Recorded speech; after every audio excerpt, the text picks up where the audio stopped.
So Arjuna has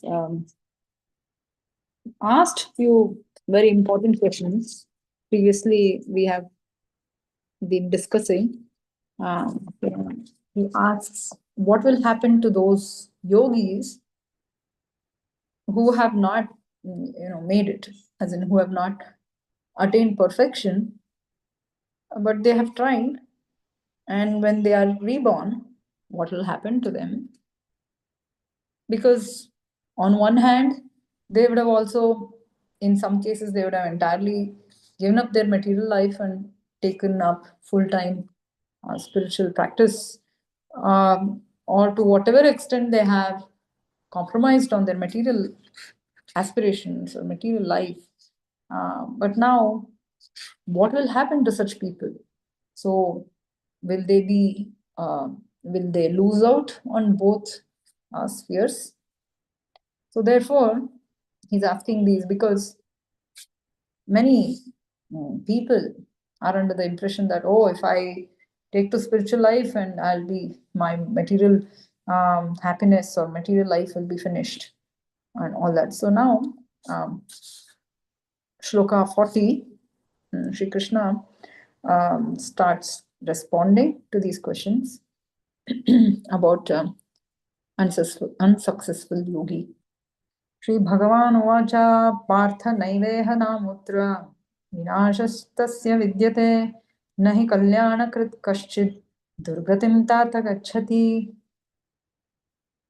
The Supreme Lord is saying a yogi or a spiritualist who is engaged in such spiritual activities which are very auspicious, he will never be destroyed, either in this world or in the next life, or even in the, what to speak of, the spiritual world. So therefore, one who is doing good, he is never going to have anything inauspicious, or he is never overpowered by anything evil. So in fact, in the second chapter also, Krishna had mentioned Swalpamapi asya dharmasya trayate mahato bhayat. In fact, what to speak of someone who is engaged in spiritual practices for a long time, even if someone were to do very little progress in spiritual life, even for such a person, there'll be absolutely no harm, or he will be completely out of the most precarious dangers that material life holds. So now Krishna is going to start explaining that. So Sri Bhagavan Vacha means Krishna, the Supreme Lord said, Partha here, the name used is the son of Pritha. Pritha is the name of Kunti Devi.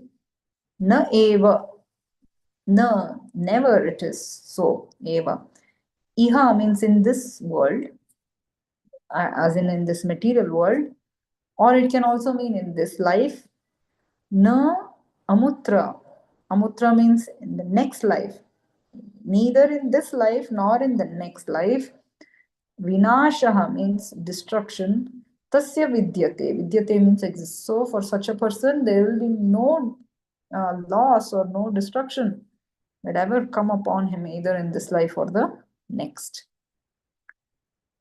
Na he, and certainly not kalyana krit. Kalyana means auspicious activities. So one who is doing auspicious activities.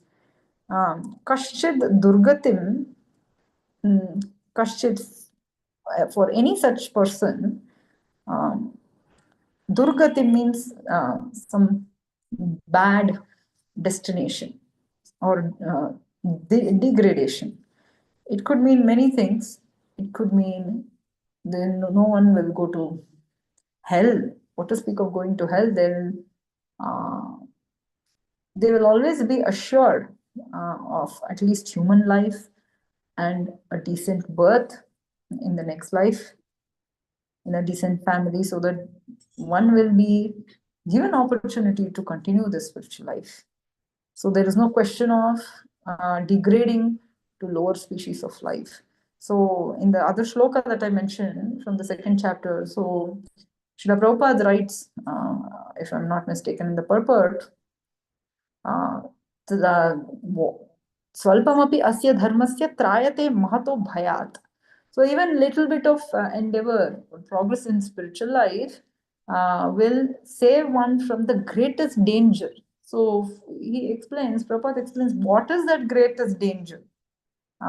So generally we think that, losing all our money, all our property or our family or loved ones or whatever, that is the greatest danger. That may be so in this life, just this life. So that is that's a very temporary danger. But the more permanent and more destructive danger is what happens on a spiritual level. That will have that will have a more long-term devastation. That means if one, after having gone through so many species of life, it's an arduous journey for a spirit soul to come up to the position of a human life. And even in the human life, there may be so many different forms, of primitive life. It could be uncivilized people, or tribal people, or unfortunate birth in a unfortunate situation, or so many ways. But to have had a decent human life in with decent intelligence, especially what to speak of being born in India. So these are all extremely rare assets. So after having gotten all this assets, and that too having come in contact with Chaitanya Mahaprabhu's movement, is in itself the greatest valuable gift that a soul can come upon. And therefore, to fall down from a human life form to an animal species is extremely dangerous, because then anything can happen from that species then onto another species, and that transmigration will continue, and so practically the soul has lost its way. So therefore it's very dangerous, and one should try by all means to protect one's spiritual life. So in the next shloka, number 41, so therefore Krishna is assuring that such a thing will never happen. There will be absolutely no destruction for a person who has been practicing spiritual life, even if he doesn't perfect himself. So in shloka 41, prapya punyakritam lokan उषित्वा शाश्वती समाः शुचीनां श्रीमतां गेहे योगभ्रष्टोऽभिजायते. So this is a very well-known, famous shloka, where Krishna is saying, so the unsuccessful yogi. So here he gives a couple of scenarios, because not everybody will practice, would have practiced to the same extent or for the same duration or with the same amount of seriousness. Therefore, here he is talking about those devotees who generally who have taken to practice of spiritual life. It can mean devotees or yogis, especially who have taken to Krishna Bhakti, but they have executed bhakti for a short term. And so Prabhupada writes in the purport, so there are two classes. One who has fallen after little progress in spiritual life. Second class is those who have fallen after a long practice for spiritual life. Um, so, what will happen to such persons? So, those who have fallen after a short period of practice, what will happen to them? They go to Swargaloka, higher planets, where pious people live. So because they have also done, especially in the Krishna consciousness movement, because this is the yagna for Kali Yuga. So generally, how one can attain Swargaloka is by performing Vedic sacrifice or yagna. And Harinam Sankirtan is the yagna for Kali Yuga. So, so that is also the pious credit. That's how sadhaka will earn his pious credits. And if he has, practiced for a short term, and also that means who is probably still harboring material desires for such a person. So at the time of death, he has done a little bit of sadhana, but he also has material aspirations. So therefore now he has the pious credits to go to Swargaloka, but he is not purified enough to go back to Godhead. That means he can't make his way all the way to spiritual world yet because he is not completely purified. So for such persons, after enjoying in heavenly planets for a very long time, one because after enjoying there for a long time, so they will how much ever pious credits they have had, once they have exhausted that, this is the material pious credit obviously, then they will be sent back to uh, earth. And then even on earth, when they take birth here, they will be given a chance again by taking birth in a Shuchinam Shrimatam Gehe. Gehe means house. What kind of a house will they take birth? Shuchinam, it could be of a religious, pious Brahmana family or some good pious families who are still very devoted to the Lord. Mm, or those pious rich families, mm, um, like there are many Vaishyas, they're also pious but they're quite rich. So in both either of the families they'll take birth because there is a very good chance for them to again start their spiritual practice, because in a Brahmana family, they already have a nice cultural upbringing, which is uh, which will push them towards becoming spiritual. Or in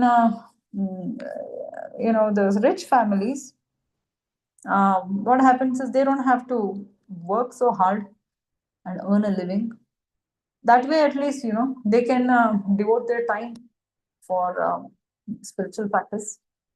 And especially back in the day in India, Srila Prabhupada also mentions this, that back in the day there used to be so many such merchant families,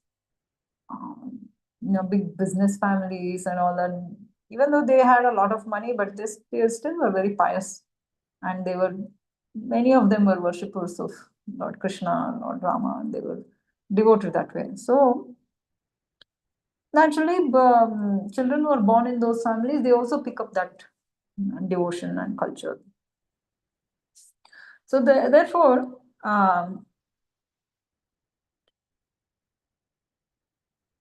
such favorable chance is given to such yogis. Yoga bhrashto. Bhrashto means one who has deviated or fallen from the path of yoga. Abhijayate means takes birth. So prapya punya means after having punya kritam means after done punya kritam means pious activities. Prapya means after achieving such pious credits. So such yogis who are unsuccessful, they go where ushitva means punya kritam lokan means in pious planets they will live Ushitva means they will live in such pious planets, that is higher planets. Shashwati Samaha.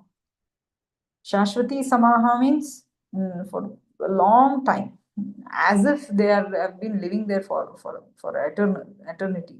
So, so in our calculation of human time, it almost seems like eternity, uh, but still they will return back after a long time.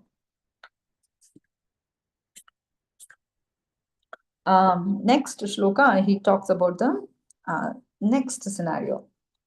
Shloka number 42. अथवा योगिनाम् एव कुले भवति धीमताम् एतद्धि दुर्लभतरं लोके जन्म यद् ईदृशम्. Or athava means or yoginam eva kule, or one may be born in the family of yogis. This is extremely fortunate. One may be born in a Brahmana family or a nice rich family. Even better than that is to be born in house of devotees, because devotees are already practicing. They're already on this highest spiritual path. So they will train their children accordingly. But in case of Brahmanas, they may get some good culture and knowledge, but not exactly. They may not be trained exactly for the highest spiritual goal, or even in the uh, rich aristocratic families.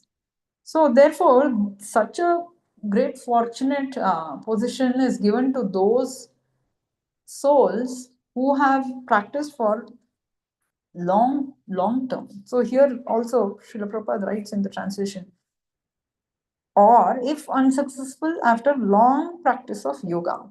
So yoginam eva kule bhavati means takes birth dhimatam. Dhimatam. What kind of yogis? They're all extremely uh, intelligent, or those who have lot of wisdom. So they are already themselves practicing spiritual life, and they are very wise because of that. So therefore they'll train their children also accordingly. Etadhi means this certainly is durlabhataram. It's very rare. Durlabha means very rare. Durlabhataram is extremely rare. So loke janma yad. Loke means in this world, Janma, who takes birth, yad idrishim, in this way, this kind of birth, that means birth in the family of advanced yogis or devotees, that is very rare. So, if this happens, one can understand. That's why Srila Prabhupada would often say, you should take care of these children who have been born in devotee families. They're very special. They're all Vaikuntha children. Means this is what he meant. Potential. They all have the potential to go back to Vaikuntha, and some of them may also be from Vaikuntha. It really depends on every situation. If the devotees have actually themselves very qualified and they attract such a soul, that may also be possible. But Srila Prabhupada especially writes here that it is especially the case in Acharya or Goswami families, because not just ordinary devotees also, these are all highly elevated families who are very learned and devoted by tradition and training, and therefore such persons, they become spiritual masters.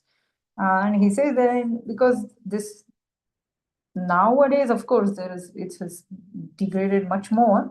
But even during the time when Srila Prabhupada was writing these purports, so he says in India there are so many more Acharya families.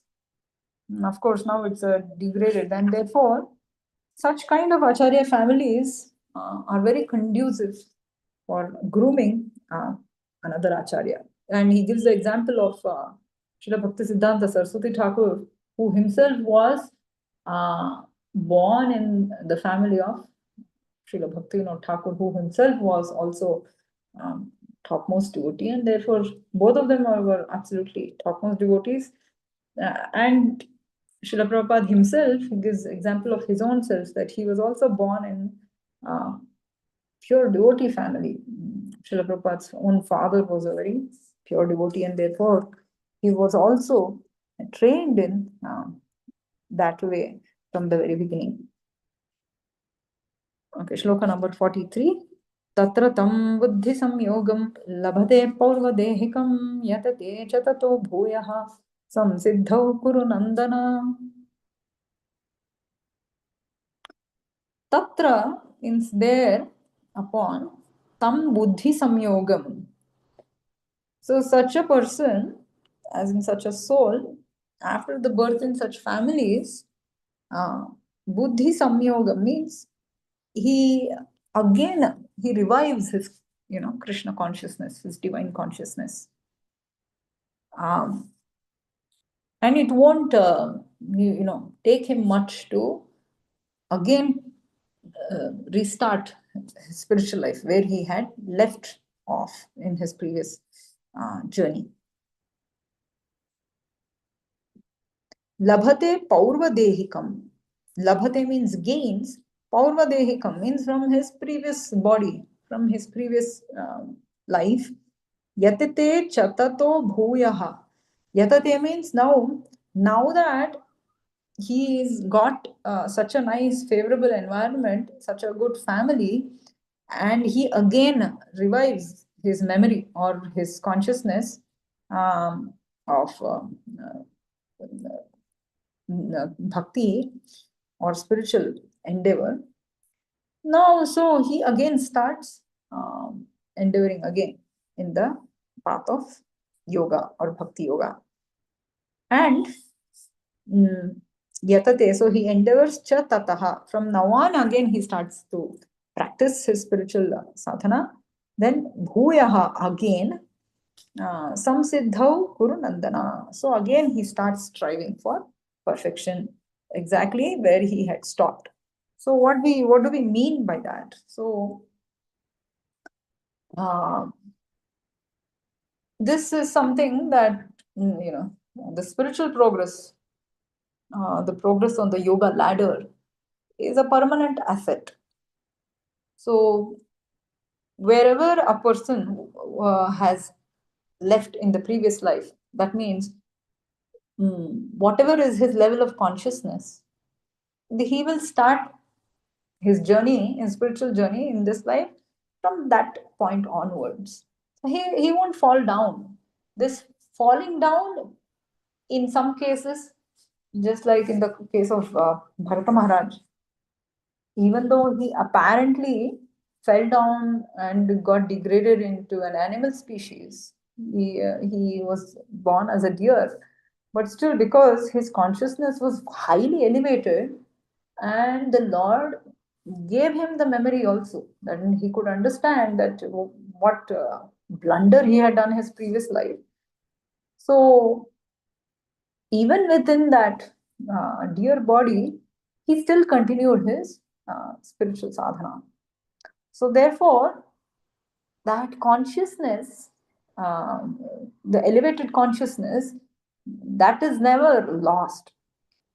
Even though it may appear covered for the time being because of bad karma or some kind of an aparad, so that may just be a temporary covering. But once they get into a favorable situation, again, when the consciousness is uncovered by Lord's mercy, they regain their memory. Memory doesn't necessarily mean exactly like in Bharata Maharaj's case. In Bharata Maharaj's case, he was extremely advanced. Acharyas say he was at the stage of raga, bhava bhakti. So he could actually remember his own um, identity in his previous life. But even in case of Gajendra, we see he may have not remembered exactly, or at least we may not be aware of, at least I am not aware of. But the thing is, what he remembered, he regained the consciousness of devotional practice, what he had done in his previous life, and suddenly he started, um, chanting the prayers, Gajendra Moksha prayers, which he had learnt in his previous life. So that is possible only by the mercy of the Lord. Matta smritir gnanam apohanam cha. That's what Krishna says in the 15th chapter, that he sitting in our heart as Paramatma, it is through him we get remembrance or forgetfulness. Or what remembrance is, the remembrance of our spiritual practice or of this divine consciousness, or forgetting that Krishna consciousness. Um, and or even the knowledge of it. So all this, covering of it or uncovering of it, all this is done only by the Paramatma. Otherwise, on our own, we cannot remember. So that way, even though Gajendra, even though he was actually uh, a king in his previous life, now he had been cursed to take the body of an elephant, and he did behave like an elephant for a long time. That means his consciousness was covered. So he was obviously identifying himself as an elephant with that body. But once he started fervently praying to the Lord, that uh, covering of his consciousness was removed by Lord's mercy, and then he could actually remember uh, even the prayers he had learned in the previous life, and so he was delivered. So this is what the Lord means, that it is never lost. Whatever bhakti sadhana we perform, it is our permanent, eternal asset.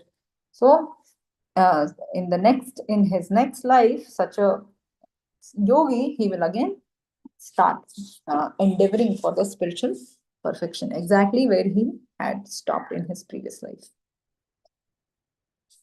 Okay, next shloka, shloka number 44. पूर्वाभ्यासेन तेनैव ह्रियते यवशोऽपि सः जिज्ञासुर् अपि योगस्य शब्दब्रह्माति वर्तते. Purva abhyasena. Purva means previous. Abhyasa means practice. Tena eva. By that, certainly, hriyate is attracted, he, avashaha, automatically. So, because he has already practiced such divine consciousness, he has already practiced this kind of a bhakti yoga, he will naturally become attracted to it, even in the current life, even without going and searching for it. So in the next line, that's why Krishna is saying, Jignasurapi yogasya. So someone who may be very inquisitive, Jignasu, about this yoga, Shabda Brahma means all these scriptures, Vedic scriptures, Ativartate. He transcends all these ritualistic principles of the scriptures. What it means here is, someone may be, because of his previous divine consciousness or so much advanced sadhana he has done, that now they are attracted to the essence, the real essence of spiritual life. Means to they're automatically they want to elevate themselves to the highest spiritual perfection. That is to complete their Krishna consciousness. They are not really now bothered so much. They don't merely really bother so much about all these ritualistic karmakandiya stuff, because they have already surpassed all that in their previous life itself. So now they're obviously on the yoga ladder. Their consciousness is already has come to a very high stage of realization. So they are not really attracted to karma kanda or others which are lower than what they have already been through.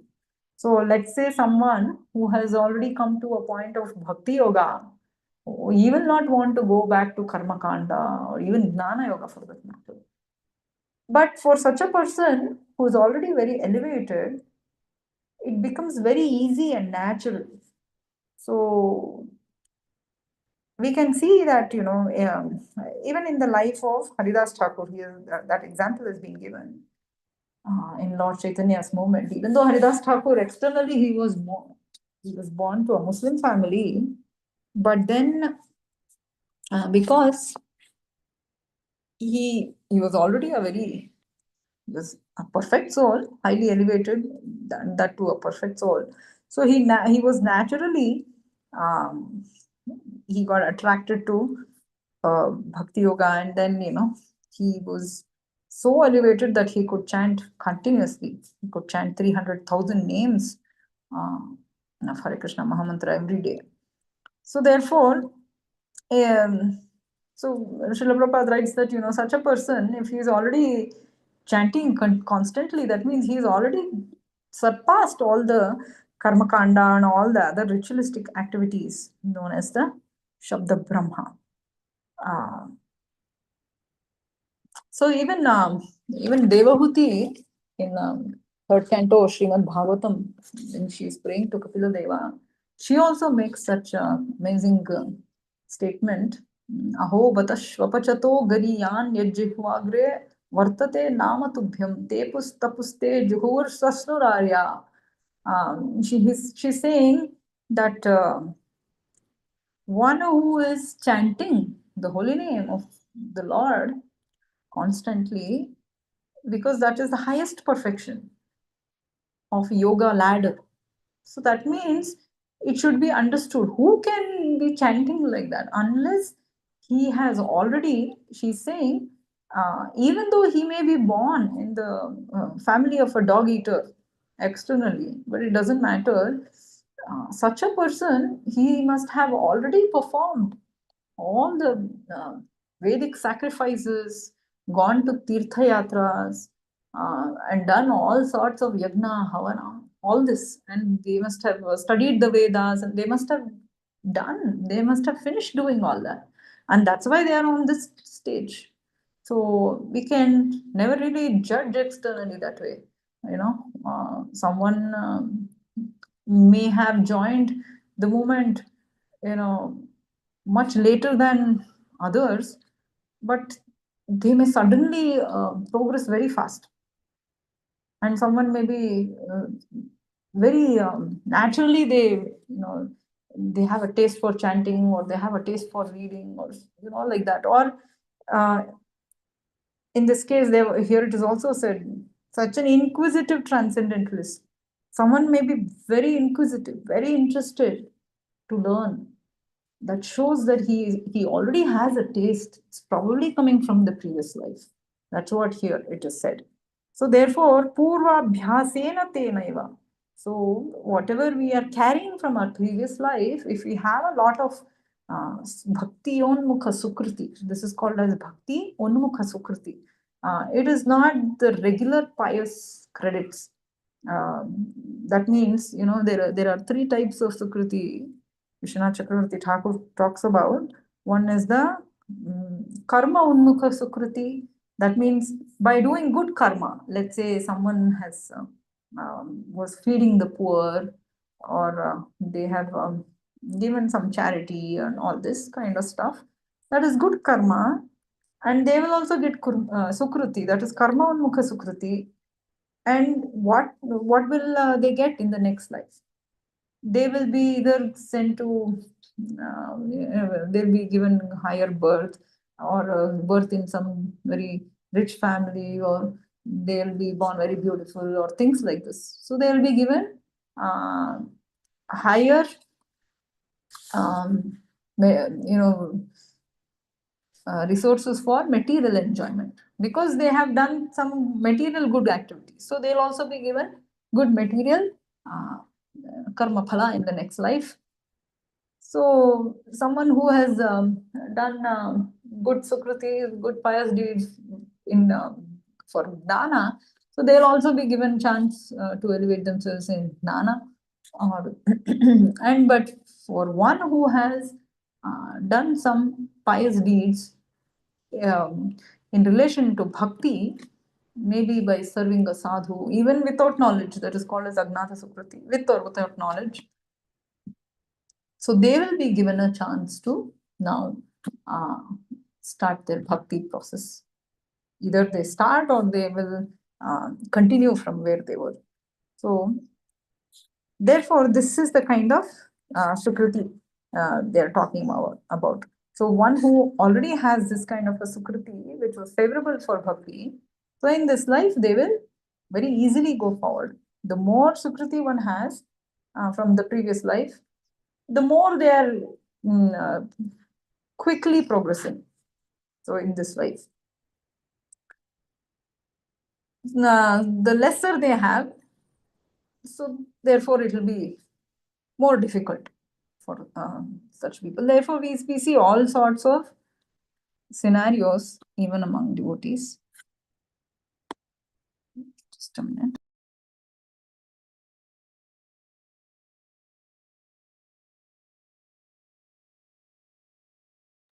Okay. So next shloka number 45.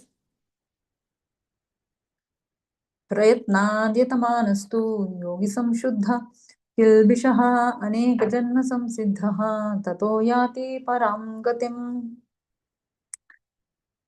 Okay, prayatnat means yatna means endeavor. Prayatna means by continuously endeavoring, means practicing nicely, rigidly.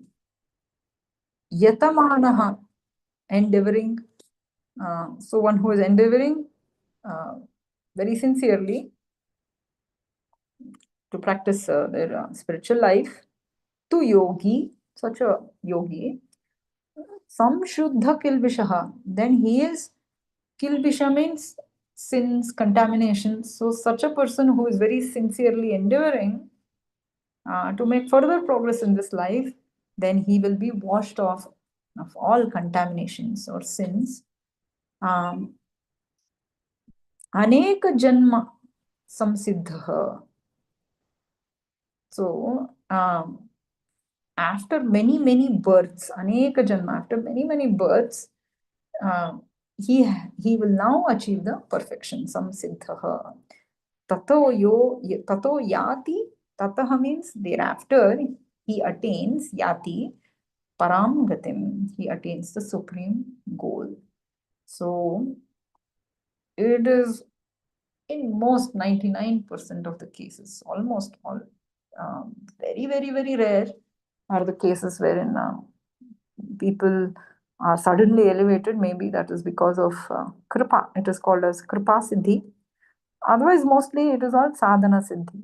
So people sometimes, like I said earlier, someone may be very young and they may achieve perfection very quick, but we should not think that, oh, how is that possible? We have been trying for much longer than this person. But the thing is, this is all seen in Vedic context, in context of the Shastra. It is all seen in span of the eternal time. So that means for many lifetimes, only after having done sukriti for many lifetimes, only we can even get a chance to actually get association of devotees and come to practice bhakti yoga and all that. And as we are learning all this, the more we endeavor, it is always best to endeavor to the maximum ability for our given situation. So because Uh, we never know. If we can achieve in this life, well and good.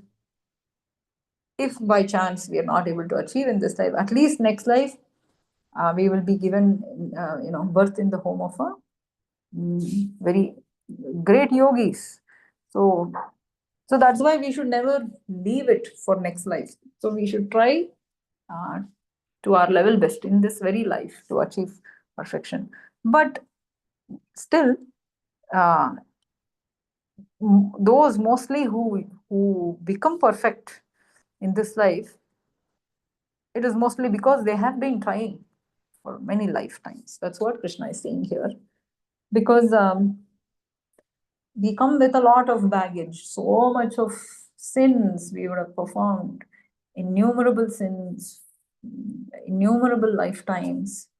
So even though we may have a very strong desire to become purified, still there's that resultant, that effect of the sins we have performed previously. So that will also keep pushing us to, commit newer sins. So therefore, we have to tolerate all that, all those urges. That's why Rupa Goswami says in the Upadeshamrita, the very first verse, what is that? Vacho vegan, manasah krodha vegan, jihva vegam, all that. So many urges we have. Udaropastha vegam. So what? This is all the urges of different senses, urges which are urging us to commit sins or take to sense enjoyment. This is all coming from many lifetimes. So only by practicing very sincerely, praying to the Lord very sincerely, then only we will be washed off. And when we try to chant also sincerely and purely, then all our contamination will be washed off. This which have been accumulated for many many births, and because we have also been trying, because the yogi tries for many many births, finally he attains the supreme goal. So even in the Bhagavad Gita, 7th chapter, Krishna says, Yesham tu antagatam papam jananam punyakarmanam. Te dvandva moha nirmukta janan bhajante mam dhridavrataha. Who can really take to uh, fixed devotional service? It is only those who are not disturbed. So just like, when we hoist a flag, when there's not much wind, the flag won't flutter much, it will be peaceful. When there's too much wind, the flag is all the time constantly being agitated. So similarly, if we also have lot of Rajoguna and Tamoguna, which is the result of so many, many, many sins, our mind and our determination to do bhakti also will keep on getting disturbed, because these previous sins are pushing us, they're disturbing us. So that's why Krishna is saying here, but one who has cleansed off, whose all these sins have been washed off, yesham tu antagatam papam. Such persons, because they don't have so much disturbance now. Even if you just take the case of chanting, I think we have discussed this previously also. The mind itself, is so disturbed because of the influence of Rajoguna, Tamoguna.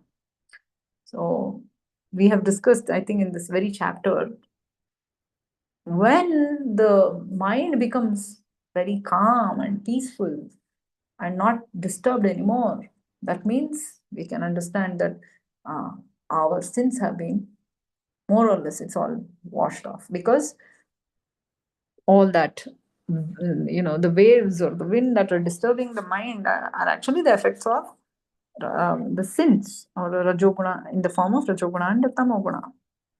So such persons, after having cleansed off all their sins, then they can bhajante mam dhridavrataha. Now they are, and te dvandva moha nirmukta. Now they are no more bewildered, no more asking so many questions in the sense, oh, why should we do this? Why should we not do this? Initially, many people will have so many questions. Why should we stop drinking coffee, tea, this, whatever be the case. Now they may not have any more such doubts or any more dualities. That's it. They're very fixed in their determination, and they're also very fixed in their practice now because no more disturbance. So, in the next shloka, number 46, Krishna is saying, तपस्विभ्योऽधिको योगी ज्ञानिभ्योऽपि मतोऽधिकः कर्मिभ्यश्चाधिको योगी तस्माद् योगी भव Arjun. Tapasvibhyah adhikaha yogi. So Krishna is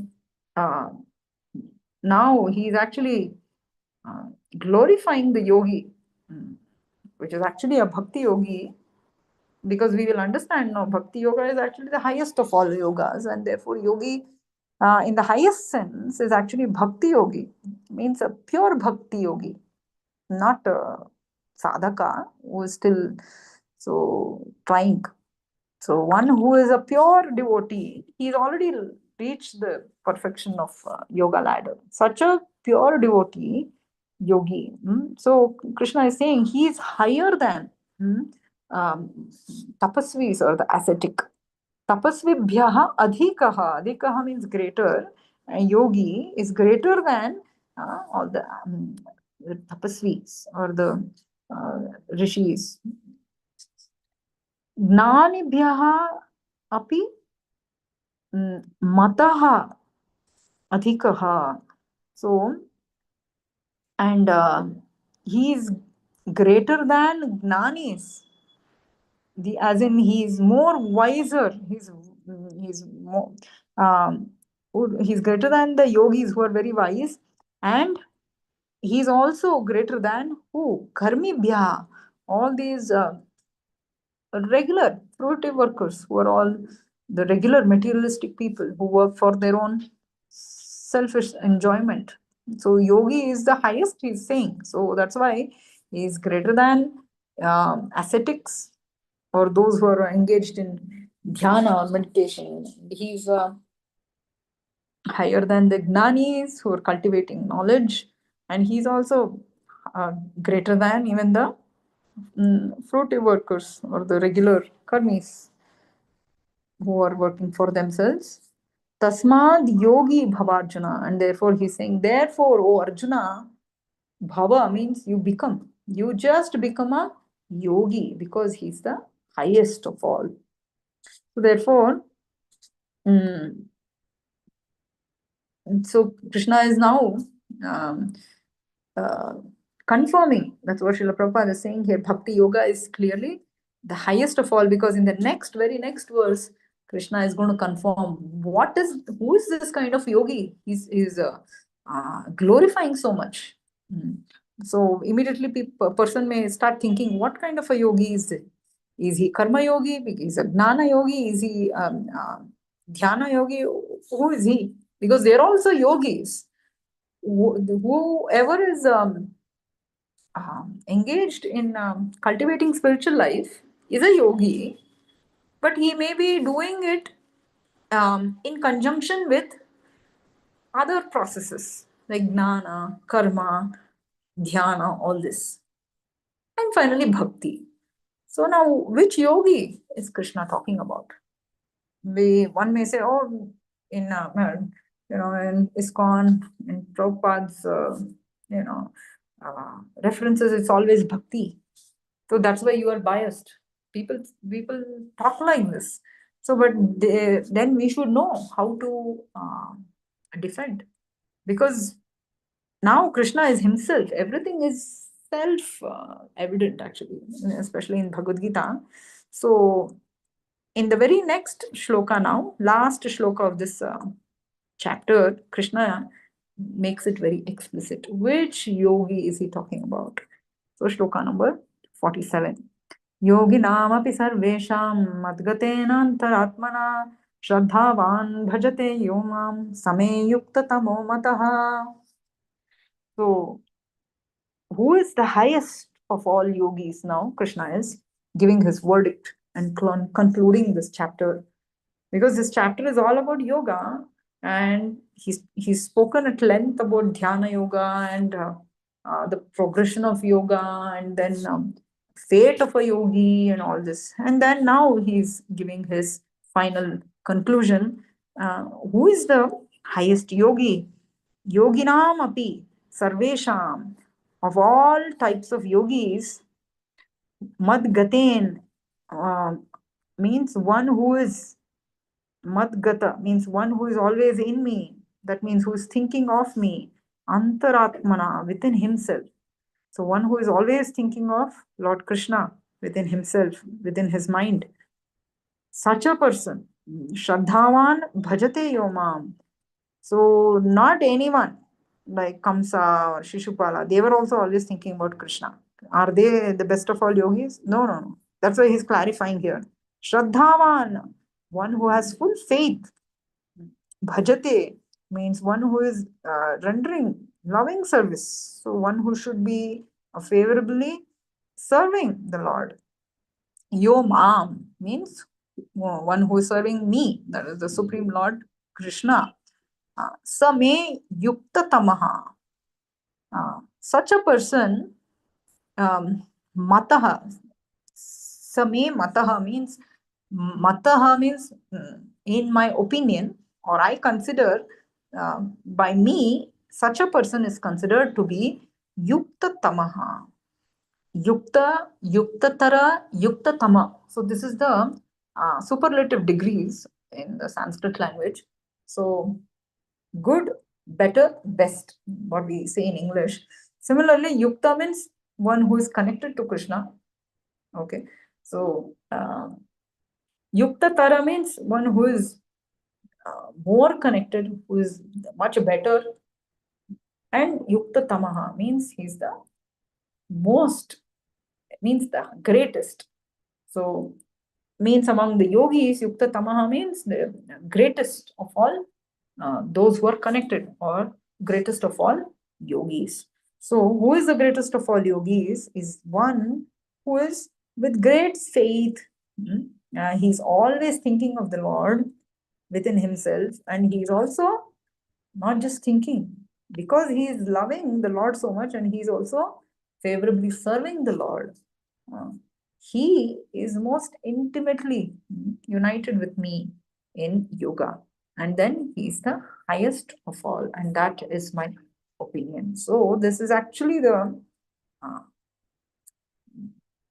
highest conclusion and the highest perfection of spiritual life, because whatever means we may take, Rupa Goswami explains, Yena kena prakarena manah Krishna niveshaya. We may take whatever means. One may be attracted to chanting more, one may be attracted to reading Bhagavatam, Bhagavad Gita, one may be attracted to doing seva, whatever.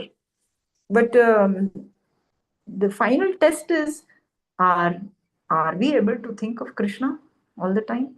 So because many people say, no, one way this person is only doing chanting and reading, I'm doing so much seva. Another person say, no, doing this sadhana is better. So there may be many arguments, but ultimately, of course, we have to do everything as much as possible. But towards the end of our lives, at least, it is generally recommended that we should retire from all services and should concentrate finally on our Shravan Kirtans. So, of course, there is no guarantee how long we will all live. So, actually, the focus in Bhakti Yoga is always Shravana, Kirtana, Smarana.